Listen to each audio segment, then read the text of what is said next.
آج کی کہانی اٹوٹا سا گھر۔ وہ گھر ٹوٹا ہوا تھا مگر دلوں کو جوڑتا تھا۔ ایک پرانی اینٹوں سے میں محبت کی خوشبو آج بھی بسی تھی۔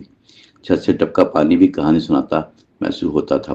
اس کے گھر میں رہنے والے خواب کبھی بکھرتے نہیں دیتے تھے۔ ایک غربت کی دیوار مضبوط ارادوں سے ہمیشہ مضبوط رہتی تھی، ہمیشہ کمزور رہتی تھی۔ ماں کی دعا نے اس کی مضبوط کو اٹوٹ بنایا ہوا تھا۔ باپ کی محنت پر ڈرار میں حوصلہ بھرتی رہی۔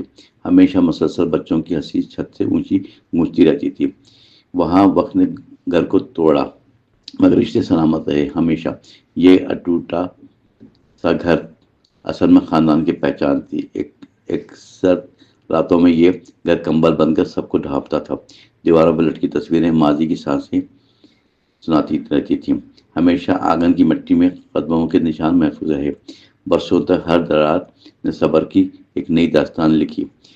خاموشی آندھیاں آئیں مگر بنیادوں نے ہلنے سے انکار کیا۔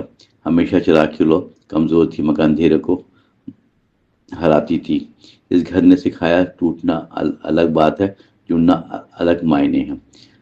رشتوں کی کیلوں نے اسی زمانے سے باندھ رکھا۔ مضبوط بارش کے بعد اوس قضا چھت پر اتر آتی تھی۔ یہ ٹوٹا سا گھر امید کا آخری پتا بن گیا تھا۔ ایک دن شہر کی ترقی نے اس گھر کو گھیر لیا۔ نئے پل، نئے بازار، نئی عمارتیں، سب نے دیکھا لیکن اس گھر کے اندر کی خاموشی کسی نے نہ سمجھی۔ لوگ بولتے رہے کہ یہ مکان اب بوجھ بن گیا ہے مگر اس کے اندر رہنے والوں کی امید زندہ رہی۔ بچوں نے کہا گھر ہمارا ہے، یہاں سے ہم نہیں جائیں گے۔ بوڑھا دادا نے ہاتھ جوڑا، کہا یہی ہمارا جڑ ہے۔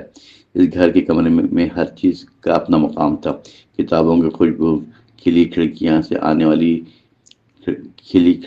آنے والی ہوا۔ یا ٹوٹا سا گھر محبت کے لیے بنایا گیا تھا۔ پھر ایک روز شہر کے افسوسناک فیصلے کی خبر آئی۔ گھر کے قریب نئی سڑک بنانی تھی، مکان کا راستہ بند۔ مقامی حکام نے کہا کہ جگہ خالی کروانا لازمی ہے۔ جس سے ان کے گھر والوں کے دلوں میں خوف کی لہر دوڑ گئی۔ ماں نے بچوں کو گلے لگایا، آنکھوں میں نمی چھا گئی۔ باپ نے کہا ہمیں نہ چھوڑنا، یہ ہمارا اٹوٹ گھر ہے۔ دادا نے خاموشی سے اپنی لاٹھی کو مضبوط پکڑ رکھا۔ پڑوسی بھی آئے، کچھ نے مدد کی، کچھ نے مذاق اڑایا۔ گھر کی دیواریں سناٹوں میں جھومنے لگی مگر ٹوٹ نہ سکی۔ یہ ٹوٹا سا گھر ایک آخری دفاع کی طرح کھڑا رہا۔ آخر کار شہر کی مشینیں گھر کے قریب پہنچ گئیں۔ ایک لوگوں نے کہا یہ تو بس اینٹیں ہیں، کوئی جان نہیں۔ مگر گھر والوں نے ثابت کیا کہ جان دیواروں میں ہے۔ انہوں نے اکٹھا ہو کر شہر کے سامنے احتجاج کیا۔ ماں کی آواز نے سچائی کی چنگاری جگا دی۔ سب میں بچوں نے اپنے کندھوں سے چھوٹے پلے کارڈ بنائے۔ دادا نے کہا یہ گھر ہمارا ورثہ ہے، ہم اسے نہیں چھوڑیں گے۔ شہر والوں میں کچھ نے دل بدل لیا اور ساتھ دے دیا۔ آخر میں حکام نے فیصلہ واپس لیا، گھر کو محفوظ رکھا۔ اس اٹوٹے گھر نے دکھایا کہ محبت میں طاقت ہوتی ہے۔